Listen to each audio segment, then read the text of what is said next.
Hello friends, welcome to my channel.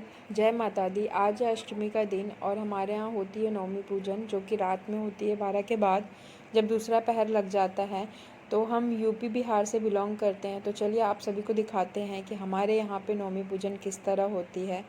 चलिए, तो यहाँ पे बहन मेरी तोरण बनाने की तैयारी कर रही है और चाची यहाँ मंदिर के बर्तन धो रही है पूरे साफ़ सफाई से। हमारे घर में पूरी साफ़ सफाई हो चुकी है। रात का शाम का खाना नहीं बनेगा क्योंकि अब सीधे माता का भोग बनेगा। तो यहाँ चाची चावल पीस रही है।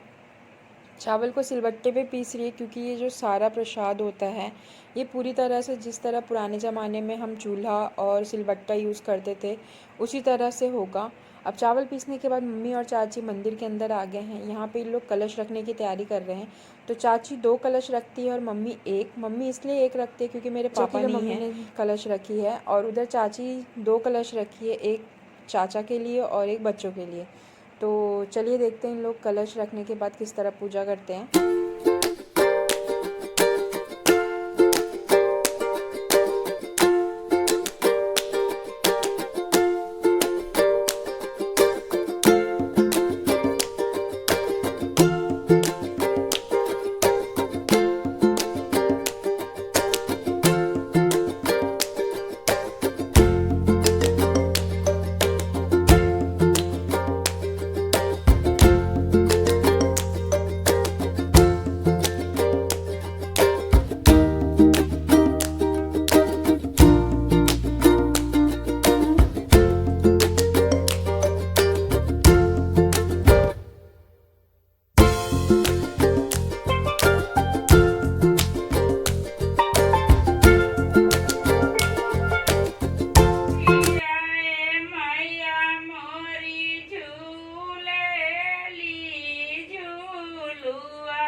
मैया मोरी गावेली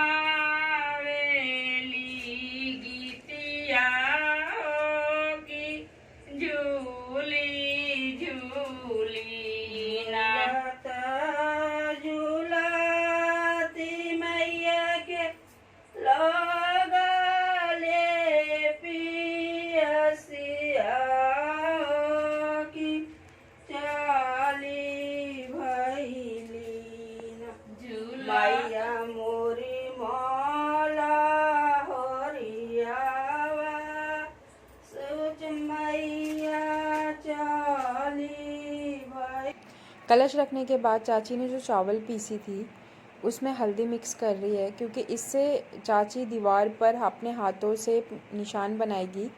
तो एक कलश के साथ और एक कलश के साथ टोटल 14 निशान चाची बनाएगी, और उसी तरह मम्मी भी अपने इधर 7 एक कलश का 7 निशान बनाएगी, और उसको फिर चाची यानी सिंदूर से टिकेगी और पूजा करेंगे।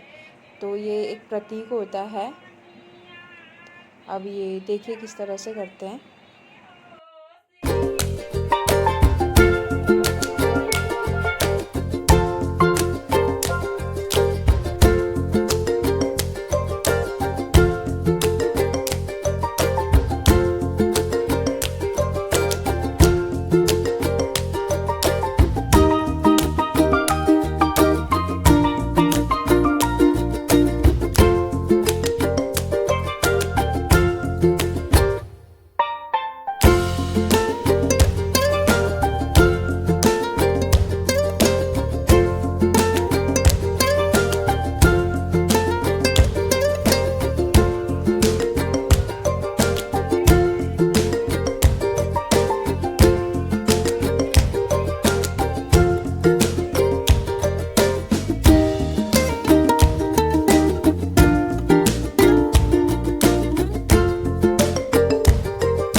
रख दिए हैं, पूजा हो गई है। तो अभी मम्मी लोग बना रहे भोग, क्योंकि अभी ये भोग बनने के बाद अभी बज रहे हैं 10, और ये भोग बनने के बाद माता को चढ़ेगा। तो मम्मी आटा उधर गूंद रही है। यहाँ पे मैंने सिगड़ी पे दाल चढ़ा दी थी चने की। तो चने की दाल की पूड़ी बनती है और गुड़ की खीर बनती है और ये दोनों प्रसाद ही माता रानी को चढ़ता है। तो जब दाल पक गई थी तो मैंने इसे सिलबट्टे पे पीस लिया। अब इसमें सिर्फ जीरा और नमक मिक्स करके इसकी पूड़ियाँ बनेगी। देन इसकी पूड़ियाँ बनने के बाद हम बनाएंगे खीर। तो खीर बनाने के लिए हमें ज़्यादा कुछ नहीं, सिर्फ पानी में चावल को पकाना पड़ता है और उसमें सिर्फ गुड़ मिक्स किया जाता है। ये मम्मी ने चावल भिगा दी थी तो इसको हाथों से उन्होंने मसल दिया है, तो इसलिए ये वाइट दिख रहा है, इसके अंदर दूध नहीं है। और इसके अंदर जब ये पूरी तरह पक जाए तो हम इसमें गुड़ मिला देंगे और इसकी खीर बन जाएगी। बहुत टेस्टी लगती है, ज़्यादा कुछ होता नहीं मगर स्वाद बहुत ज़्यादा होता है। अब इसका क्या कारण है नहीं पता, बट बहुत ज़्यादा ही स्वाद लगता है। शायद हम शाम से भूखे होते हैं, सुबह खाते हैं, रात में एकदम 12 बजे खाते हैं, तो इसलिए। तो ये पूरन पोली में हमने दाल में जीरा और नमक मिक्स कर दिया है। अब इसकी पूड़ियाँ बनेगी। देन इसके बाद मम्मी लोग मेन पूजा जो होती है, माता को भोग चढ़ती है, वो करेंगे। तो चलिए आपको दिखाते हैं।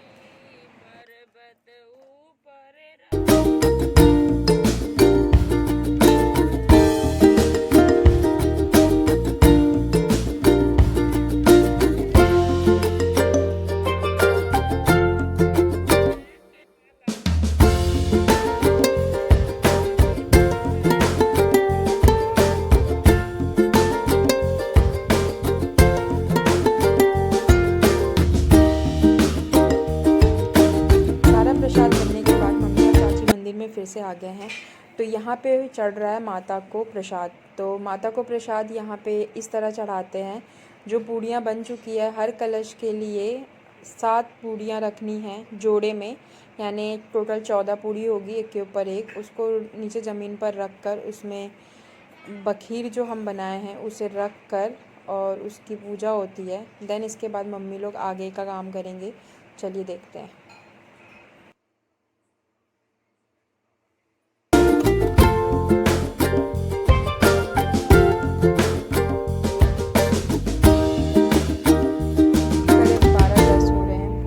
चुका है। अब मम्मी और चाची ये सूप में आटा, सिंदूर और एक पूड़ी अलग से निकाल कर लेके आ चुकी है।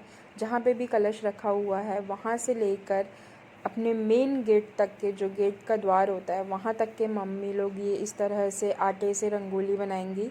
इसे हम रंगोली बोल सकते हैं क्योंकि पता नहीं मुझे कि इसे क्या कहते हैं। तो ये माता रानी के आने का प्रतीक होता है शायद। तो इस तरह से करते हुए वो लोग बाहर तक के जाएंगे और कहते हैं कि जब ये करते हैं तो पीछे नहीं देखना पड़ता और बातें नहीं करना पड़ता। तो इसलिए मैंने शांति से वीडियो बनाई है। ये मम्मी चाची ने बना दी है। अब लास्ट में एक बड़ी सी रंगोली के टाइप का बनाएंगे और इन लोग इसकी पूजा करेंगे। देन हमारी पूजा ख़त्म होती है यहाँ पे और फिर उसके बाद हम लोग सब प्रसाद इंजॉय करते हैं। तो देन हमें सोते सोते 3 बज ही जाते हैं हर बार। और ये हमें बहुत पसंद है। ये पूजा साल में एक बार होती है मगर बहुत अच्छा लगता है। पहले मेरी दादी करती थी बट अब मम्मी चाची करते हैं। Thank you for watching.